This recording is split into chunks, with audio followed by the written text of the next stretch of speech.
Stop for a second, breathe in, feel your feet on the floor. Right now is the line between chaos and control. Too many of us carry the noise of 1,000 unfinished things in our heads, and we mistake activity for progress. But what I want you to know, and what you can start today, is this organization is not a weekend project or a color-coded spreadsheet. It's a set of tiny, powerful choices you make every morning that protect your peace and free your energy. Imagine finishing today with clarity, your most important tasks done, your inbox tamed, your schedule honoring the life you want. Imagine stress shrinking to signals you understand and respond to instead of alarms that hijack your day. That's not a fantasy. It's a system. And systems are learnable, repeatable, and unstoppable when you commit. So here's the promise. Over the next minutes, we will cut through the noise and build a simple ritual you can use tomorrow morning. Not theory. A practical step you can take before lunch that will change how your day behaves. Ready? Good. Take one breath, commit to one small action, and let's turn disarray into a rhythm you own. Start here. Stop whatever mental busy work you're doing and listen. You don't need another productivity hack that dies on a Sunday night. What you need is a clear, vivid promise, an outcome you can feel in your bones before you ever open your inbox and stress-free. Picture waking up with a plan so crisp it pulls you forward, not a shoal of small, nagging tasks that pull you every which way. This is not about perfect systems or color-coded planners for decoration. It's about declaring right at the edge of your day what you will protect and what you will let go. A powerful opening hook doesn't whisper possibilities. It names an outcome and forces a decision. It sets the stage for how your body, your schedule, and your attention will behave. Say it out loud. Say it with teeth. If your first words every morning are a plea, I have so much to do, you prime your nervous system for overwhelm. Swap that out for a declaration. Today I will be organized and stress-free. The language you choose sets the internal thermostat for your decisions. Make your language promise-sized, not problem-sized. Problems invite panic. Promises invite plans. When you speak an outcome with conviction, your brain starts hunting for evidence to prove you right. It's not magic, it's biology. You're using your voice to recruit your physiology. Grab attention with specificity. I'll be organized is vague. By noon, I'll have cleared my top 3 priorities and set the rest into a 48-hour queue. Gives your mind a map. The human brain loves maps. Give it a rote, not a wish. The more concrete the hook, the less room there is for fuzzy excuses. You're not bargaining with chaos. You're offering it a new contract. Use sensory words. Imagine the desk as a calm surface, the inbox chime as an optional notification, the calendar as a gatekeeper that only allows what matters. Specificity reduces cognitive load and replaces wandering with targeted action. Energy matters. Open strong and keep your voice steady and crisp. Energy is contagious. Your posture, your breath, the tempo of your talking, these all tell your system what to expect. When you start with energy, you trigger a physiological shift that supports focused work. When you say the outcome with conviction, your body releases chemicals that make follow through easier. This is biology, not willpower alone. The tone you use in that opening line determines whether your morning becomes a tug of war with distraction or a momentum building march toward completion. Anchor the promise to an immediate tiny action, one that proves the claim within minutes. It could be a 2-minute clearing of the top of your desk, a single decision to delete or archive 10 emails, or a 1-line journal entry naming your 3 non-negotiables. These micro actions are leverage points. They make the promise credible to your own brain. If your morning declaration feels like a fantasy, your brain will ignore it. If it's paired with a tiny, undeniable win, suddenly the promise has traction and the rest of the day follows suit. Small victories compound. They convert a statement into a living pattern. Make your opening not just a line, but a ritual. Rituals reduce friction. They create predictability. A powerful hook, short, specific, energizing, and immediately tied to an action, does more than capture attention. It gives your day a spine. It transforms organization from an abstract goal into an unfolding, lived reality. Think about the sound of a drawer closing on a tidy pile of papers, the visual clarity of a calendar that reflects real priorities, the relief that follows a small inbox victory. Anchor that sensory snapshot to a repeatable morning move, a 60-second reset that signals to your brain you are serious. Take that 60 seconds, make it sacred, and start your day with authority. Ask a question, and you crack open the room. You don't just grab attention. You make people look inward instantly. Think about the last time someone asked you a question that landed hard. You stopped scrolling. You stopped rehearsing your next sentence. And for a moment, your whole nervous system tuned in. That's the power you're stealing when you open with direct questions. When you want someone to care about being organized and stress-free, don't lecture them into caring. Interrogate the moment and force a choice. What if today you only did one thing that mattered? What's the single task that, if finished, would make your entire day feel like a win?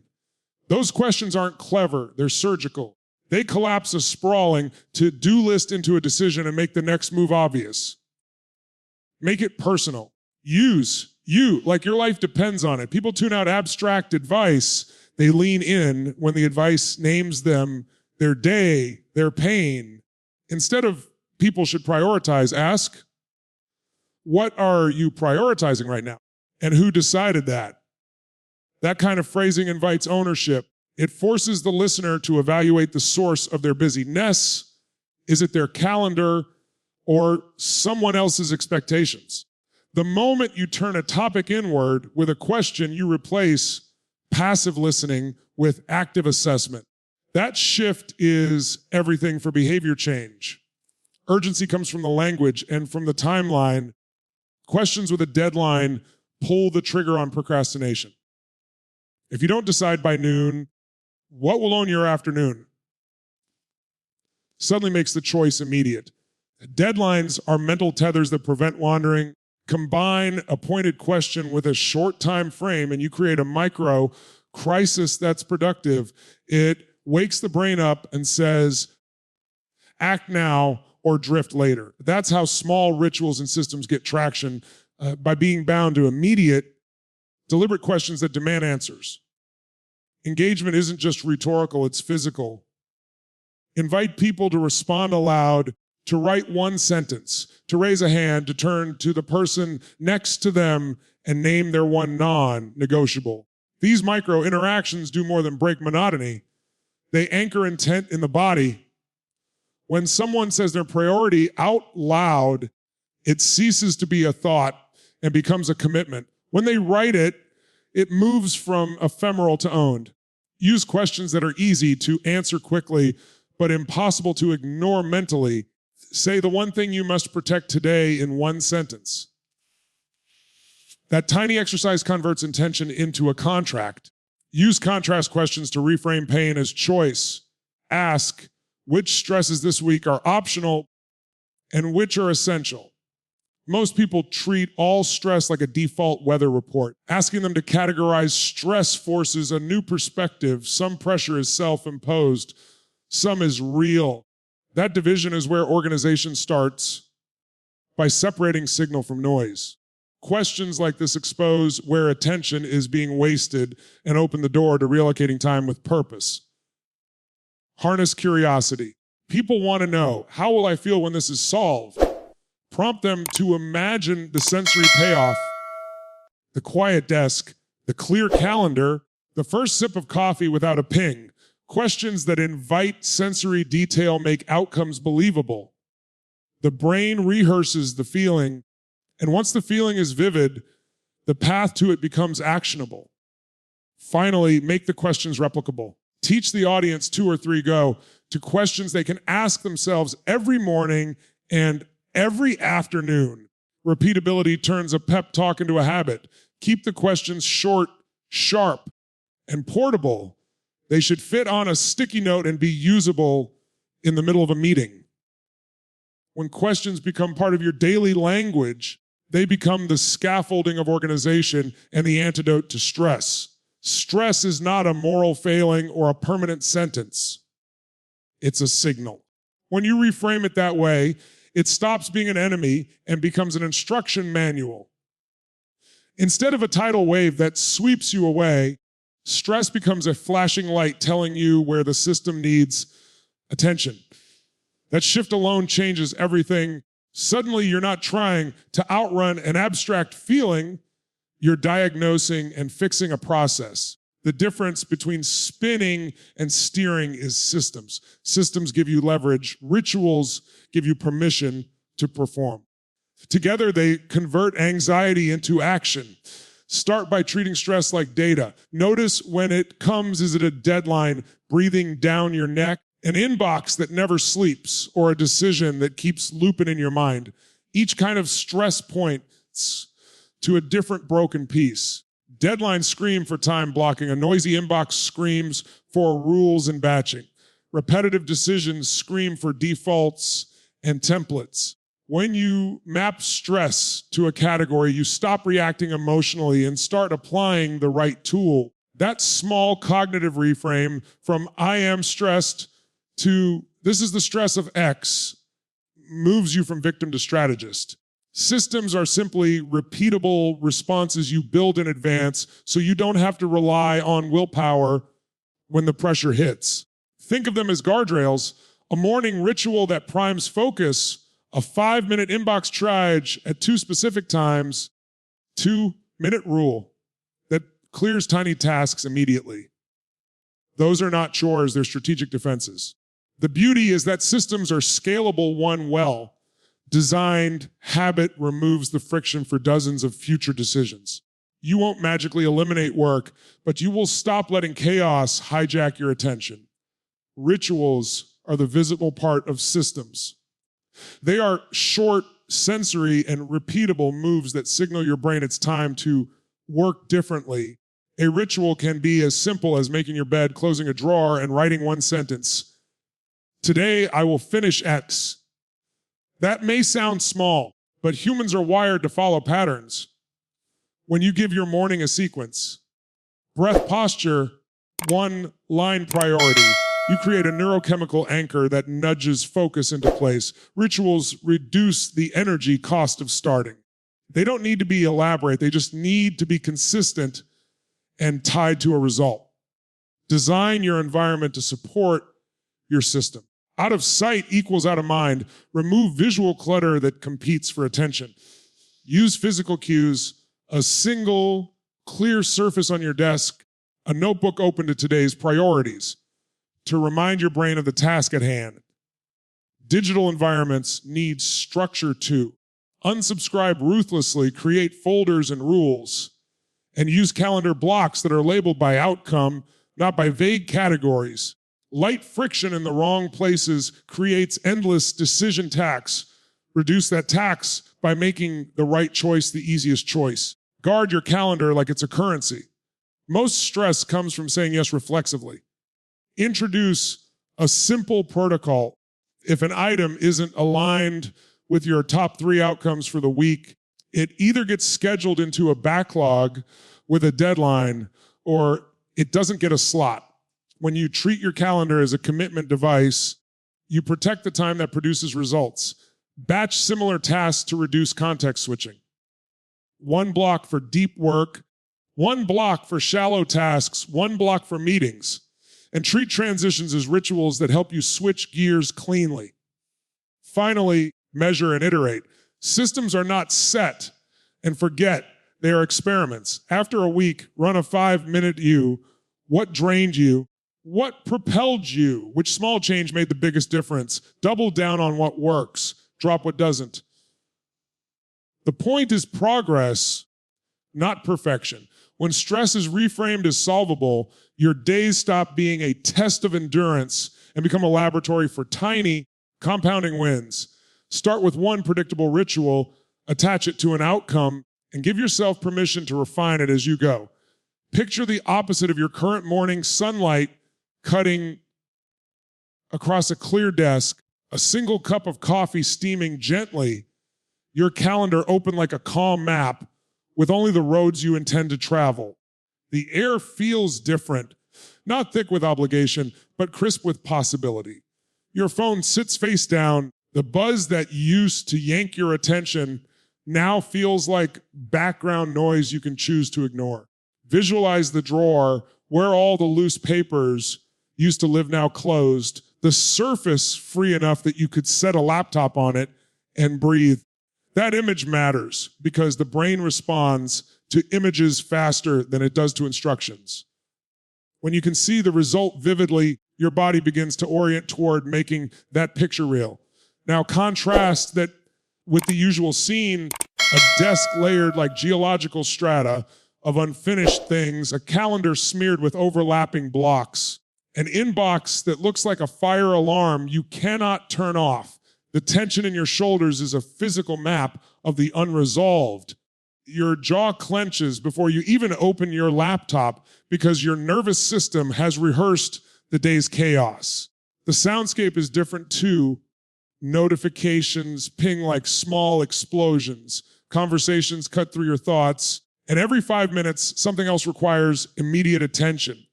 That soundtrack trains your brain to expect interruption, and expectation becomes reality. The point of the imagery is not to shame you, but to show the mechanics. Two different sensory worlds produce two different behaviors.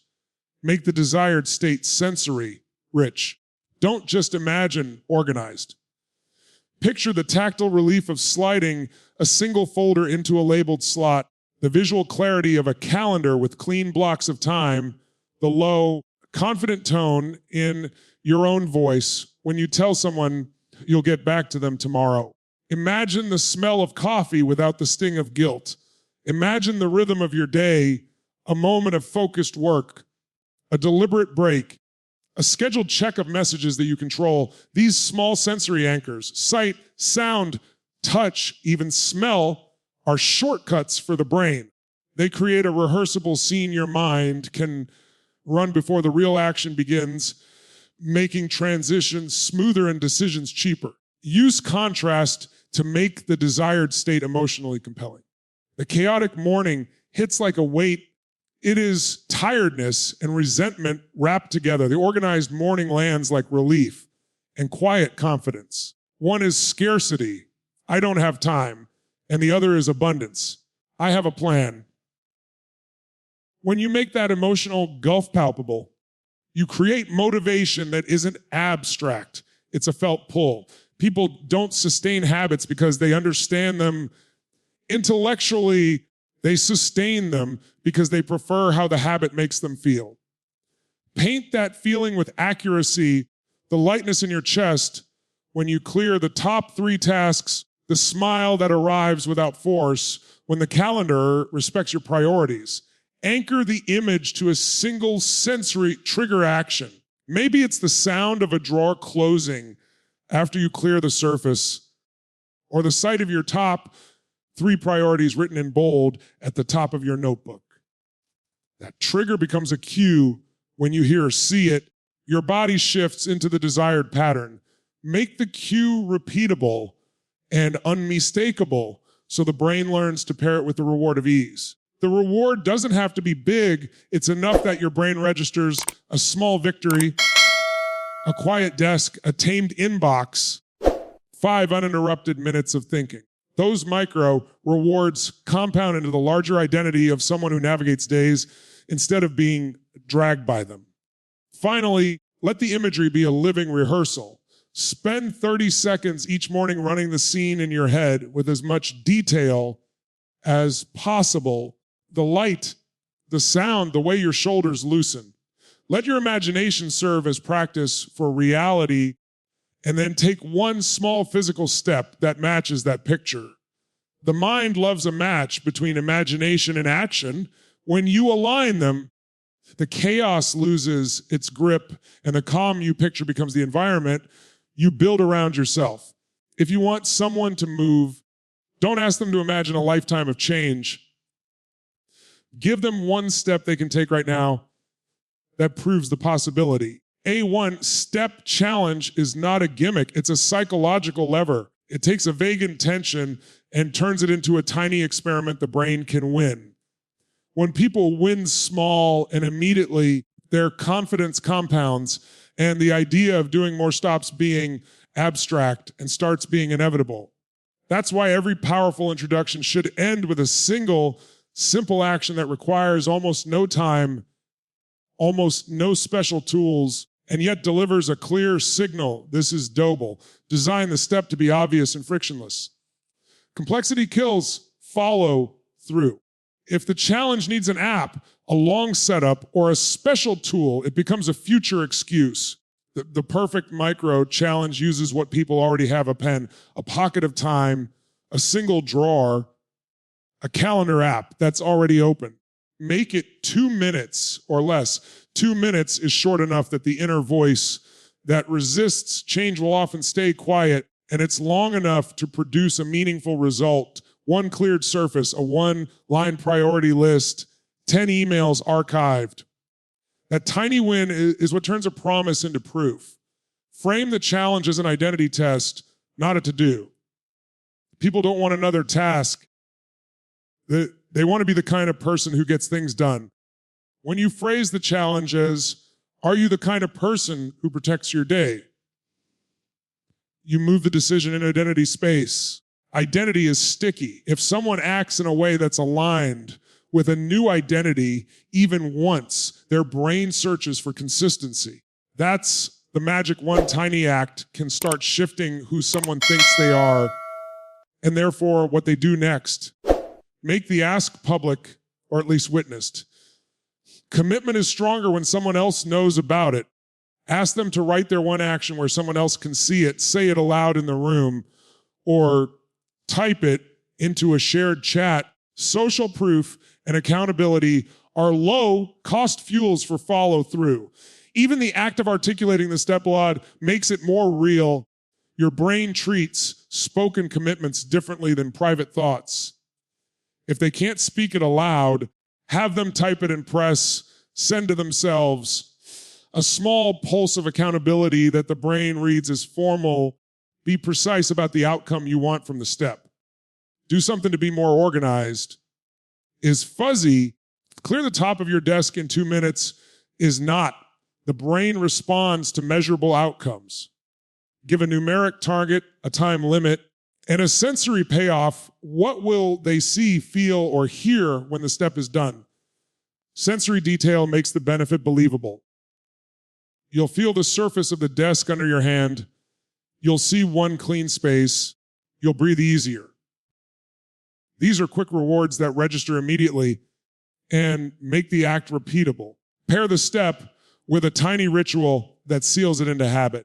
Rituals reduce friction because they create a predictable sequence the brain can learn. If the challenge is delete or archive 10 emails, add a ritual cue, close your eyes, breathe once, then hit the archive key. That micro ritual marks the start and finish and gives the brain a rhythm to attach to the action. Repetition turns a one off into the first rung of a habit ladder. Give them permission to be imperfect. The point of the one-step challenge is momentum, not mastery. When people understand that the goal is progress, a single immediate win, they'll try it without overthinking. Anxiety about doing it perfectly is one of the great killers of action. Make the step forgiving and fast so mistakes don't matter. Imperfection executed is more valuable than perfect intention left on the shelf. Finally, make the next move obvious. The power of a single step is amplified when it's followed by a simple next action that flows naturally. Don't ask for a week-long overhaul. Ask for one small follow-up that feels like the natural next beat. Momentum loves clarity. Take 2 minutes now to pick your top 3 priorities and write them down, then schedule a single 25 minute block this afternoon to start on the first one. Now reach for a pen, set a timer for 2 minutes, and do the thing.